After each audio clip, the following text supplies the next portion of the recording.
Welcome to Rajika kitchen. அட்டகாசமான முருங்கைக்காய் ஊறுகாய் எப்படி செய்யறதுன்னு இன்னைக்கு பார்த்தலாம். இது செய்யறதுக்கு ஃபர்ஸ்ட் முருங்கைக்காயை பெரிய பெரிய துண்டா எடுத்துக்கோங்க.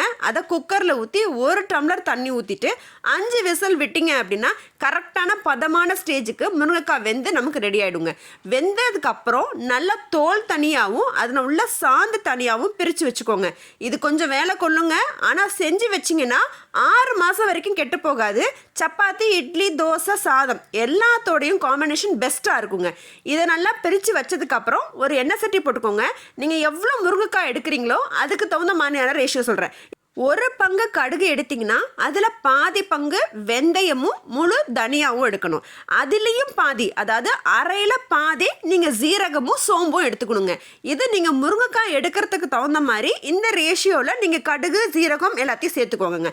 இதை நல்லாத்தையும் வெறும் எண்ணெய் சட்டியில் கடுகு பொரியிற அளவுக்கு நல்லா படப்படன்னு பொரியணுங்க. அது வர வரைக்கும் பொரிய விட்டுட்டு ஆஃப் பண்ணாமல் எடுத்து இதை தனியாக வச்சுக்கோங்க. அதே எண்ணெய் சட்டியில் காஷ்மீரி ரெட் சில்லியும் காய்ந்த மிளகாயும் கொஞ்சம் சேர்த்துக்கோங்க. நான் ஒரு 15 காய்ந்த மிளகாய் சேர்த்துருக்கேங்க. இதையும் நல்லா செவக்க வறுத்து ஆற விட்டு மிக்சி ஜாரில் பொடி பண்ணி வச்சுக்கோங்க.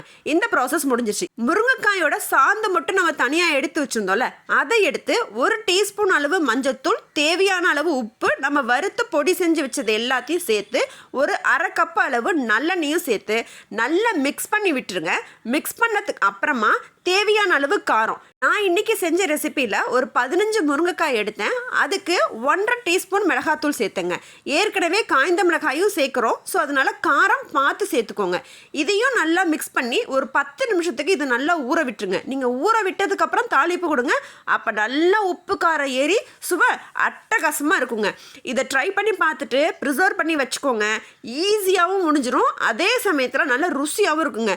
நல்லா சுட சுட சாதத்தில் நல்லெண்ணெயை ஊற்றி இந்த சாந்தை போட்டு ஸ்கூலுக்கெல்லாம் கட்டி கொடுத்தீங்க அப்படின்னா லஞ்ச் பாக்ஸ் எம்டியாக தாங்க கன்ஃபார்மாக வரும். அடிக்கடி செய்ய சொல்லியும் பசங்க ரொம்ப விரும்பி கேட்பாங்க. இப்போ இது நல்லா மிக்ஸ் பண்ணி கொடுத்துட்டோம். இது ஒரு 15 நிமிஷத்துக்கு நல்லா ஊறட்டும். இப்போ ஒரு பெரிய எண்ணெய் சட்டி எடுத்து 1 கப்பு நல்லெண்ணெய், 1/2 கப்பு கடுகெண்ணெய். சப்போஸ் கடுகெண்ணெய் இல்லைன்னா நீங்கள் ஃபுல்லாகவே நல்லெண்ணெயே சேர்த்துக்கோங்க. நல்ல எண்ணெய் காஞ்சதுக்கப்புறம் ஒரு கைப்பிடி அளவு கருவேப்பிலை, நல்ல கருவேப்பிலை எண்ணெயில் படபடன்னு பொரியணும். நல்லா பொரிஞ்சுதுன்னா அந்த வாசனை, கருவேப்பிலையோட வாசனை எண்ணெயில் இறங்கிடுங்க. அந்த தொக்கு ஊறுகாயில் அப்படியே வாசனை வரும்போது அவ்வளோ அட்டகாசமாக இருக்குங்க. கருவேப்பிலை நல்லா பொரிஞ்சதுக்கப்புறம் 2 முழு பூண்டை தோல் உரித்து அதோடைய சேர்த்துருங்க.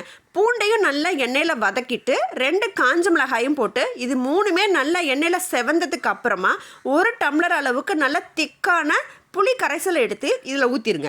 இதில் சேர்த்ததுக்கு அப்புறமா அந்த புளி தண்ணியிலேயே அந்த பூண்டு நல்லா வேகணும். ஹை ஃப்ளேமில் வைக்காம மீடியம் ஃப்ளேமில் வச்சிங்க அப்படின்னா தண்ணியும் ரொம்ப சுண்டாது, அதே சமயத்தில் பூண்டும் நமக்கு நல்லா சீக்கிரமாக வெந்துருங்க.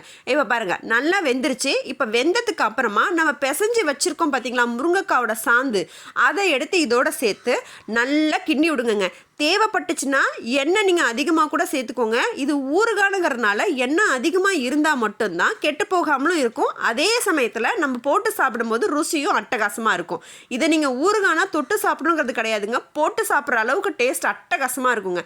நல்லா சிம்மில் வச்சுருந்து ஒரு 10 நிமிஷத்துக்கு கைவிடாமல் கிண்டி விட்டுட்டே இருந்தீங்க அப்படின்னா நல்லா அல்வா பதத்துக்கு கரண்டிலையும் ஒட்டாமல் எண்ணெய் சட்டிலையும் ஒட்டாமல் ஸ்டேஜ் வரும். அந்த ஸ்டேஜ் வரும்போது கொஞ்சமாக பெருங்காய பொடி சேர்த்துட்டு நல்லா மிக்ஸ் பண்ணி கொடுத்துருங்க. மிக்ஸ் பண்ணி கொடுத்து கொஞ்ச நேரம் சிம்மில் வச்சிங்கன்னா சைடெல்லாம் பார்த்தீங்கன்னா ஆயில் பிரிஞ்சு வரும். அந்த ஸ்டேஜ் வந்ததுக்கப்புறம் வெல்லம் நுணுக்கி வெல்லத்தை அதிலே சேர்த்து விட்டு நல்லா மிக்ஸ் பண்ணி கொடுத்துட்டு ஆஃப் பண்ணிட்டீங்க அப்படின்னா அட்டகாசமான முருங்கைக்காய் ஊறுகாய் ரெடி ஆகிடுச்சு. சாதத்தோடு செஞ்சு சாப்பிட்டு பார்த்துட்டு எப்படி இருக்குங்கிறத கமெண்ட் செக்ஷன் சொல்லுங்கள். அடுத்த ஒரு புது ரெசிப்பியில் உங்களை அள்ளி பார்க்குறேன். அது வரைக்கும்